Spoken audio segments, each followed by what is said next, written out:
Hola, soy La Morena, and today I want to show you some of the apps that I use to study languages. I'm currently studying Spanish, Japanese, and Greek. And I'm going to show you some of the apps that I have found to be very useful. Now, the first one is called Reverso Content. Now, Reverso Content is, I think, mainly a translation app, but I like to use it for its flashcards and other features. With Reverso Content, I like to play the learning games that they have.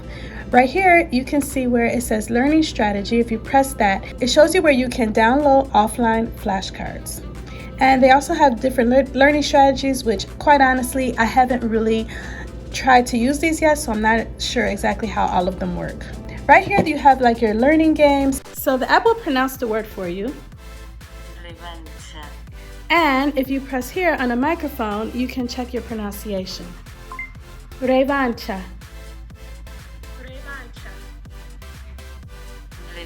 Ah, it's correct. Good.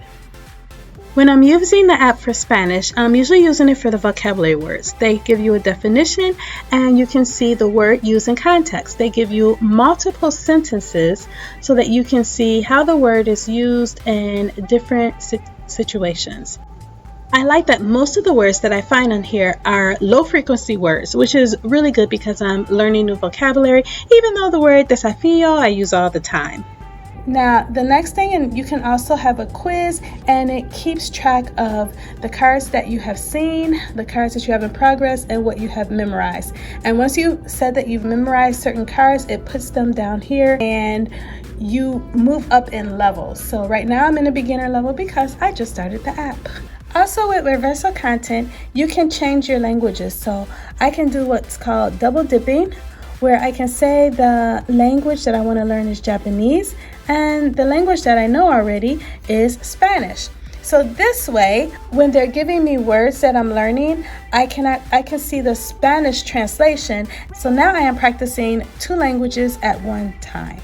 The only thing about this app that I'm not too crazy about is the fact that they don't have the language in Greek. But you know, I have other apps that I use for Greek, so not that big of a deal. Now the next app that I want to talk about is actually an app that I use that comes from the textbook Genki, which is a popular textbook that a lot of language learners use to study Japanese. Now someone gave me a PDF of the book, and I don't know, I really didn't like the book so much because the print is so small, and you know, I need like a magnifying glass to read the words. But I did notice that in the App Store, there are available flashcards that you can use that are based on the book. So I'm learning the vocabulary from the book from each one of the chapters. So in the app, you can see all the different lessons from the chapters in the book. You can see there are different sets. So in lesson number 2, there are 19 vocabulary words in set 1. So if you press My Deck, they will show you the term, the word, or the phrase. And if you press here, it will give you the word in a sentence. I really like it because they have the hiragana on top of the kanji. Because I'm really not focusing on kanji so much, I'll probably try to learn a little bit, but I'm mostly concerned about knowing hiragana and katakana and being able to speak so much more than being able to write. You can go through all of the words in the lesson, and when you're done, you can check them. So if you remember what the word for this is, you can say, yes, I do remember that one, but this one, that I wasn't so sure of, or this one, no, I don't remember that one at all. And then the ones that you have already learned, next time you want to review the words, it won't give you those words. It'll only give you the ones that you're not sure about or you just don't remember at all. There's also a Genki conjugation app, which goes over verbs and verb tenses, and it conjugates them for you, and it gives you the words in context as well. Another app that I really love is an app called Greek, and as you can see, there are many different categories for vocabulary words to learn the Greek language, obviously for beginners. And what I like is that in the very beginning, I wanted to learn how to read the words because the sounds of the letters are very different than in English. But what I like about the app is that you are able to read the words and then it tells you how to pronounce them You try to pronounce them and it tells you if you're right or if you're wrong. Pedro. Pedro.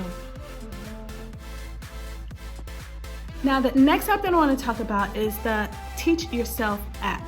The Teach Yourself app is actually an app that has many textbooks for different languages, and I bought it because it went with this book that I bought called Complete Greek. Now I like this book so much when I bought it, and I like the fact that it actually comes with an app that for each one of the exercises, that there's an audio that goes with each one of the exercises in the book, and you can get the audio version on the app. And I really like this book so much, I ordered the complete Japanese. So I ordered the book, but it has not come yet, and I am anxiously awaiting for it because I can't wait. Another app is Greek Pod 101, and there's a Greek Pod 101, there's a Japanese Pod 101. Actually, there are a lot of different languages that they have the Language Pod 101, where you can listen to the dialogue if you click here.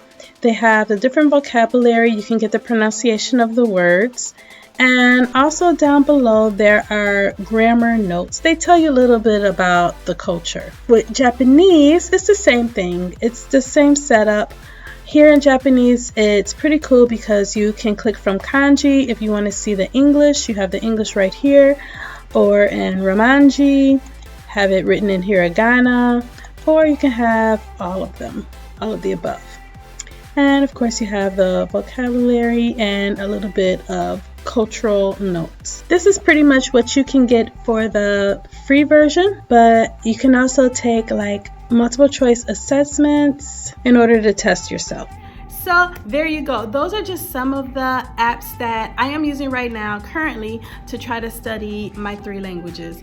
I hope that this video has been useful to you.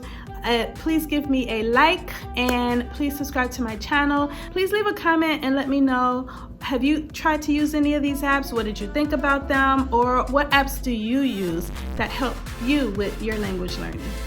So thank you for watching, and until next time, ciao ciao.